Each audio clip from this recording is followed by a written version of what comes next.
Hey, how are you? My name is Thomas, and welcome to my channel, Are We NPC? We're coming back on the air after an interruption due to technical problems.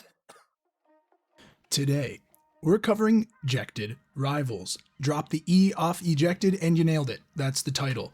I covered this free-to-play multimodal racing game earlier on this channel, under the previous name Stunt Fest World Tour.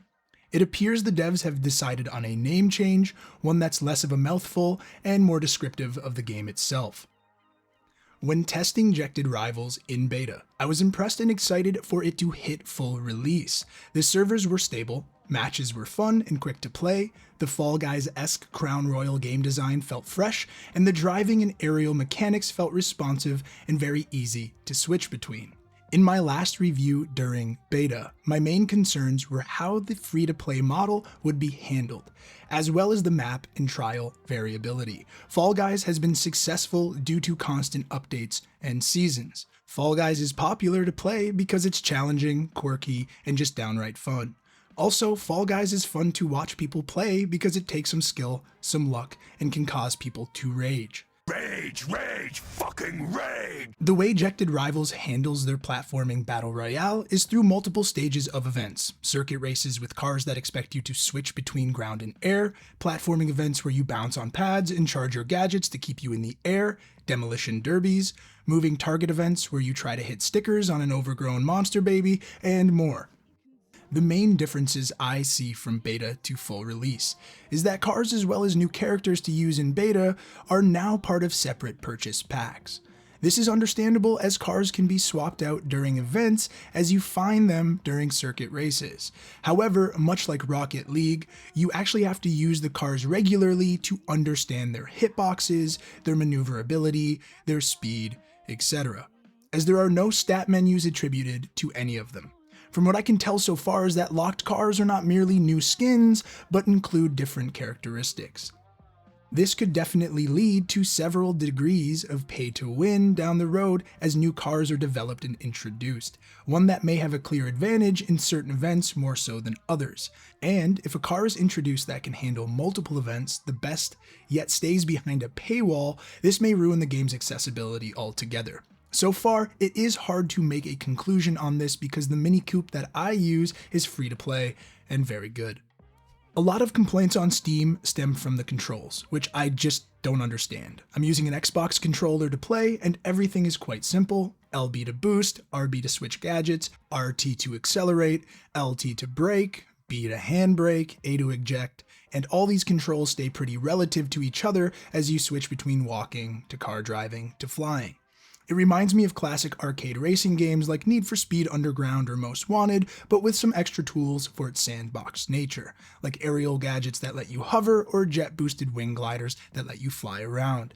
These all meld together for a cohesive, keep you on your toes, adapt to the situation type of gameplay. However, it does take a few hours for everything to make sense, and for what you learn in the tutorial to really take effect.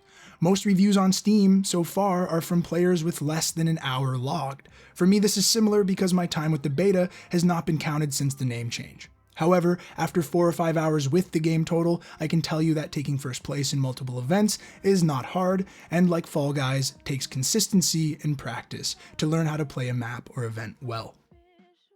While the starter and supporter packs are quite cool, I can definitely suggest you try out this new free-to-play title, no money down, especially if you're a fan of racing games, platforming battle royales, or just need something new to try amidst all the shitty PC ports we're paying $60 or $70 for.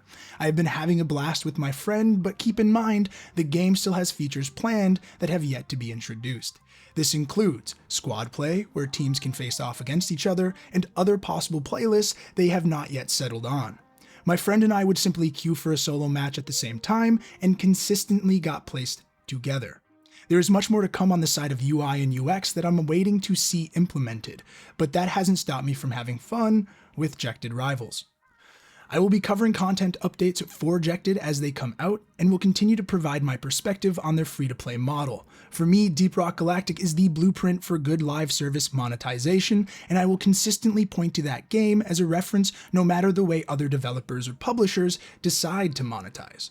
All content for Deep Rock is available to people who buy the base game, and monetization is purely cosmetic. At no point can you pay for better weapons or gadgets. You simply purchase content packs for new ways to customize your dwarves. Free-to-play models generally fail when it comes to longevity. Deep Rock has been successful for so many years because they expect money up front. And that's it. Free-to-play games are fun and easy to access, but ultimately decline after a year or so when content starts to become a literal money sink for the devs. A prior viewer stated, "I was wrong about not perpetuating a game's success by staying free-to-play, because whales benefit from me playing the game." However, free-to-play games are mostly propped up by casual gamers paying $5, $10, $20, $30 over a period of time, as their initial investment or one-time purchase turns into several more purchases, given the sunk cost fallacy. You already paid. May as well continue, or you've wasted that previously spent money. It keeps you playing and spending longer. Whales will whale, but don't let that determine your own purchasing decisions.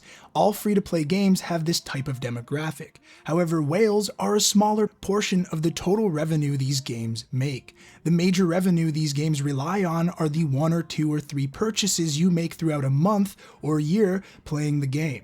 Free-to-play games garner a larger audience due to the accessibility and more downloads, and publishers hope every player will make at least one purchase to then solidify loyalty to the game.